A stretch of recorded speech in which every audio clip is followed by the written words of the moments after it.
কেন তোর কথা তো আমার বিশ্বাসই হয় না। আই চল, আজকে আমি নিজে গিয়ে দেখি আসুন। চল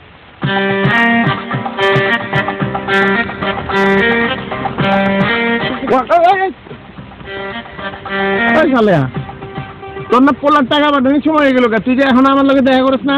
আপনার আর কষ্ট করা লাগবে না চাচাজি। কে? ওই যে ইউনিয়ন পরিষদের তথ্য সেবা কেন্দ্রে গিয়া ডাচ বাংলা ব্যাংকের মোবাইল ব্যাংকিং এর মাধ্যমে খুব সহজে নিজে গিয়া টাকা তুলে আনলাম। আচ্ছা যাই, হ্যাঁ চাচাজি, আসসালামু আলাইকুম। ওয়ালাইকুম আসসালাম।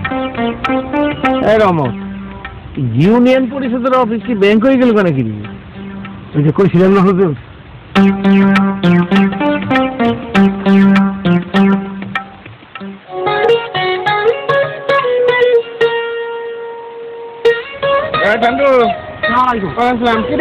খবর কি?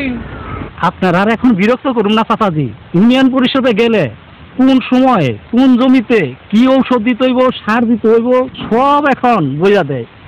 এই যে দেখেন আমার তরকারি কি সুন্দর হয়েছে। তুই কি এখন এটা নিয়ে হাটে যাইতেছিস বিক্রি করতে?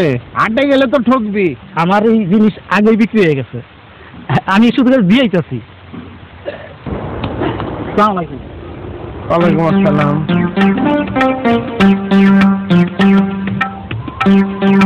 রমাস, ইউনিয়ন পরিষদের অফিস কি কৃষি অফিস হয়ে যেতেছে?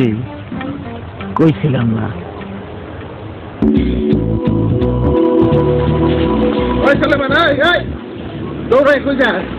ইউনিয়ন পরিষদের অফিসে যাচ্ছি। বউ বললাম দুজনেই অসুস্থ। বউ বলা অসুস্থ, ইউনিয়ন পরিষদ অফিসে আজকে যাবি তো কবিরাজের কাছে? ইউনিয়ন পরিষদে গেলে বড় বড় হাসপাতালে বড় বড় ডাক্তারদের সঙ্গে ইন্টারনেটের মাধ্যমে যোগাযোগ করে দেয়, ভালো চিকিৎসা পাওয়া যায়। যাই চাচা, সালাম আলাইকুম। ওয়ালাইকুম সালাম।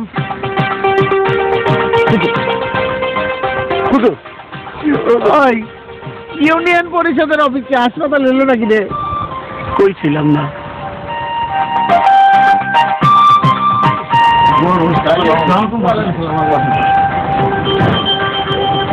খবর কি গেলি মেয়ে? তোমার তো কোনো খবরই নাই। বলা বিশ্ববিদ্যালয়ে ভর্তি করাবো না? বিশ্ববিদ্যালয়ে ভর্তি করা নাকি এত সহজ জিনিস নাকি? ঢাকা শহরে যাবা, অন্য কোচিং সেন্টার গুলো আছে না, ওর মধ্যে 2-3টা আমার পরিচিত আছে। আমি ঠিকানা দিয়ে দেবো, ওর কাছে গেলে ওরা ভর্তির সব ব্যবস্থা করে দিব। আচ্ছা ভাব দেখে তো মনে হয় যে ভর্তি করেন এটাকে ঘরের কামের মতন সহজ কাম। এখন তো এই কাম একেবারে বাড়ির কামের মতোই সহজ। ইউনিয়ন পরিষদ তথ্য সেবা কেন্দ্রে গিয়া এই বাড়ির কামের মতো খুব সহজেই আমি পোলারে বিশ্ববিদ্যালয়ে ভর্তি করার কামটা সাইডে পারি। তাহলে যাই মাদ্রাসা।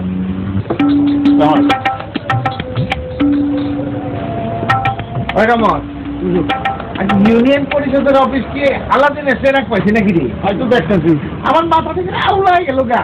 চাঁদি দেখো, এই আকবর সাহেব, এই যে ইউনিয়ন পরিষদের সেবার অফিসে ইন্টারনেট সেবা আছে না, ওইটা এখন আলাউদ্দিনের চেরাকের চাইতে অনেক বেশি মাদ্রাস সাহেব। ওই তোর ছোট ভাই তুই বিদেশে পাঠাবি না? এর লেগে যে পাসপোর্ট ভিসা এগুলা কাজ করা লাগবে না? ওইটা তো আমার কাছে আসা লাগবে নাকি? ওই তখন ইউনিয়ন পরিষদের অফিস ওইটা করে দিব। এই আমার ভাইয়ের পাসপোর্টের কপি, ভিসার কাগজপত্র, এগুলি তো সবই ইউনিয়ন অফিসের সেবা কেন্দ্র থেকেই ওই এম্বাসি অফিসে পাঠানো হয়েছে মাদ্রাস সাহেব। এখন কোনো ভোগান্তি নাই, কোনো ঘোরাঘুরি নাই।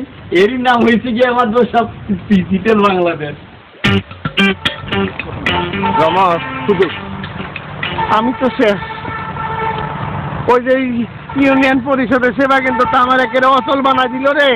না না হুজুর, ডিজিটাল বাংলাদেশ আপনি অচল হইবেন কেন? গ্রামের আর 10 জনের মতো ডিজিটাল সুবিধা নিয়ে আপনি সচল হইবেন কেমনে? কেমনে মানে গ্রাম উন্নয়নের কতটুকু কোথায় কি বরাদ্দ, তারপর দেন কি কি পরিকল্পনা, এই সমস্ত তথ্য এখন কোনোভাবে গোপন করা যাবে না, সবে ফাঁস হয়ে যাবে, বুঝলেন? তারপরে ধরেন কোনো চেয়ারম্যান যদি এটা নিয়ে কোনো উল্টাপাল্টা কোনো কিছু করে, ট্যাক করে ধরে ফেলাই দিবেন। তারপর সামনের ইলেকশনে আপনার রাস্তা একবার ক্লিয়ার, মানে একবার পরিষ্কার। আরে বাবা, আয়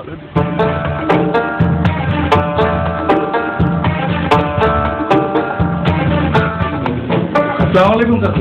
ওয়ালাইকুম সালাম। আপনার নাম রহিম শেখের বলা? জি চাচা। এ নাকি? চাচা আমি এখানকার উদ্যোক্তা, মানে পরিচালক। আর ওই যে আপনারা দেখতেছেন উনিও এখানকার উদ্যোক্তা, পরিচালক। কি নাম? আলপনা আক্তার। তা ভাই এগুলোতে কি হয়? এগুলো তো কম্পিউটার, এখানে প্রশিক্ষণ দেওয়া হয়, ইমেইল করা যায়, আর মনে করেন যা যা লেখা আছে এই সব সেবা এখান থেকে দেওয়া হয়, ছবিও তোলা যায়। ইয়ে তো বিরাট টেলিস্কোপিক কাণ্ড, বড়ই সৌন্দর্য। এই আমাদের পাসপোর্ট আপনার খুব বিপদ হবে আপনার কাছে আসছি।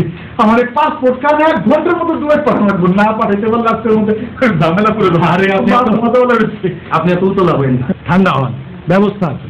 2 মিনিটের মধ্যে এই পাসপোর্ট এখান থেকে স্ক্যান করে দুবাই পাঠিয়ে দেওয়া যাবে। চাচাজি আপনিও দেখেন, নাও তো এই পাসপোর্টটা স্ক্যান করো।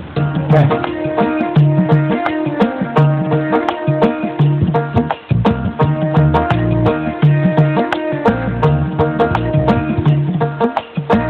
গেছে গা? জি চাচা। টেলিস্কোপিক কারবার তো ওরম দেশ তো সত্যিকারে ডিজিটাল হয়ে যেতেছে গা। সপ্তাহ ঘরের থেকে 2 পা বাইরে এই যে আসতেই দেখেন কত সেবা পাওয়া যায়। জীবনে এই প্রথম তো আমি বিশ্বাস করলাম।